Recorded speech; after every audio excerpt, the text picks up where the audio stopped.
There is a room in my grandmother's house that no one ever speaks about. No one. Not in passing, not in hushed whispers, not even when it's just you and a dying fire and the kind of silence that begs for secrets. And yet, every single person in my family knows it's there because it has a door, and doors eventually ask to be opened. My grandmother's house stood at the edge of a forest in Vermont, a two-story thing with crooked bones and moss on the roof. The kind of place that always looks wet, even in summer. The floorboards groaned like old men clearing their throats, and the wallpaper had patterns that seemed to move when you weren't looking. I spent many of my childhood summers there, and it always felt like the house didn't want us inside it. But still, we came. Every year, out of obligation mostly. Grandma was kind in a sharp way, sharp eyes, sharp tongue, sharper memories. She told stories about the war, about what she called the old country, and about her sister Agnes who died when they were girls. Except, no one else ever talked about Agnes. No photographs, no grave, just that name dropped like a stone in a pond, and always that room. The room was at the top of the stairs, at the far end of the hall. Its door was painted shut, no handle, no keyhole, just a rectangle of white wood sealed like a coffin. When I was 7, I asked Grandma what was inside. She didn't speak. She just stared at me, eyes flat and empty. Then she got up, walked to the fireplace, and tossed a whole box of matches into it. No answer. So I never asked again. I hadn't been back to that house in 15 years, not until last autumn, when Grandma died and left me the place in her will. I didn't even know she still had a will, let alone that I was in it. The drive up was uneventful.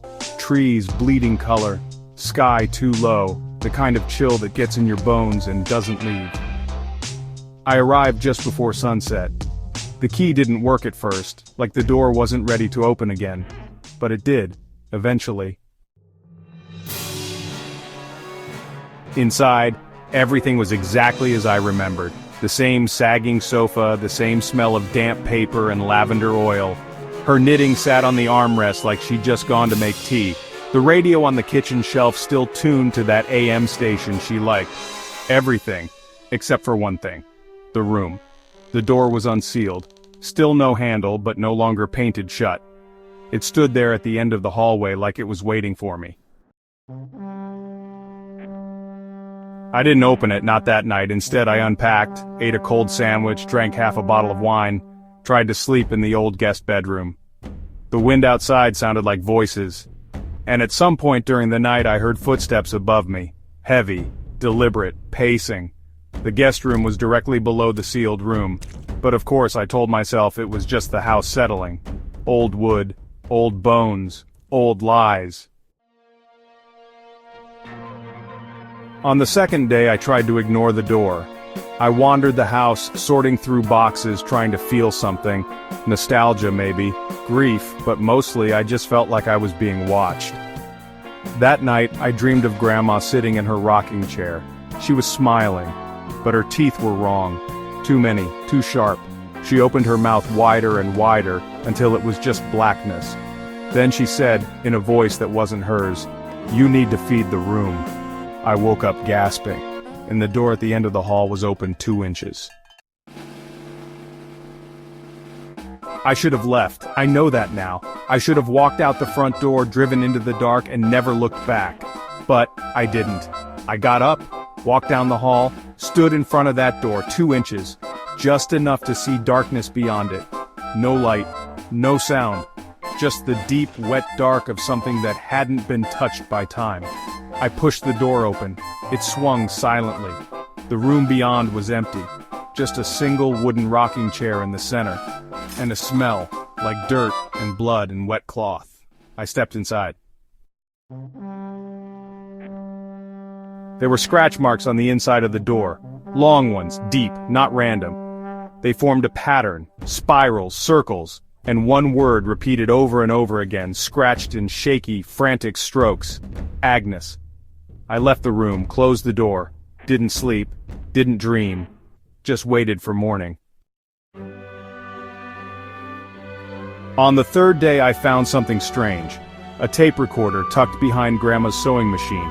A dusty cassette still inside labeled, "If It Opens." I pressed play. At first, just static. Then her voice. Dry, tired, more afraid than I'd ever heard. "If you're hearing this..." It opened again. I tried to keep her quiet. To feed her only what she needed, but sometimes she gets loud, she wants to be remembered. She needs names. Don't give her yours. I stopped the tape. That night I burned it.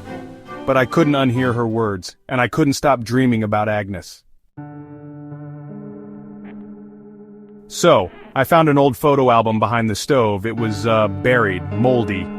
Inside there were these black and white pictures of two little girls. One was Grandma, the other had no name, no notes, no dates. In every photo, that second girl stood just a bit out of focus. Her face was always blurred, her hands always clenched, eyes like someone watching you from behind glass. And in one of the photos, the last one, she was standing alone in the room upstairs. Same chair, same scratch marks, same darkness. And written beneath it in Grandma's shaky script, "I locked her in, but she remembers." The next few nights were, worse. The door opened by itself, always wider. 3 inches, then 5, then fully open. I didn't go back in. I didn't need to, because something came out, just shadows at first. Then whispers. "Say my name, say it." Let me be. I didn't. I buried myself in books, old records, family trees, trying to find out what happened. But it was all missing. Erased. Grandma had spent a lifetime cutting Agnes out of every history. But you can't cut out what still lives in the walls. It happened 4 nights ago. The storm knocked the power out. The whole house went black.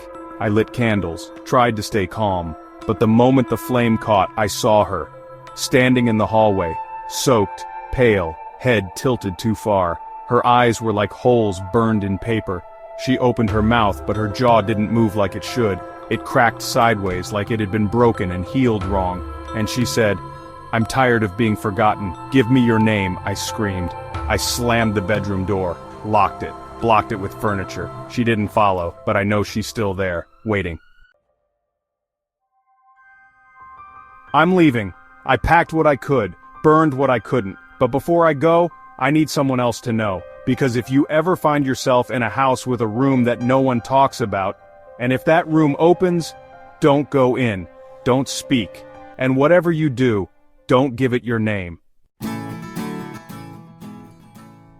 The end.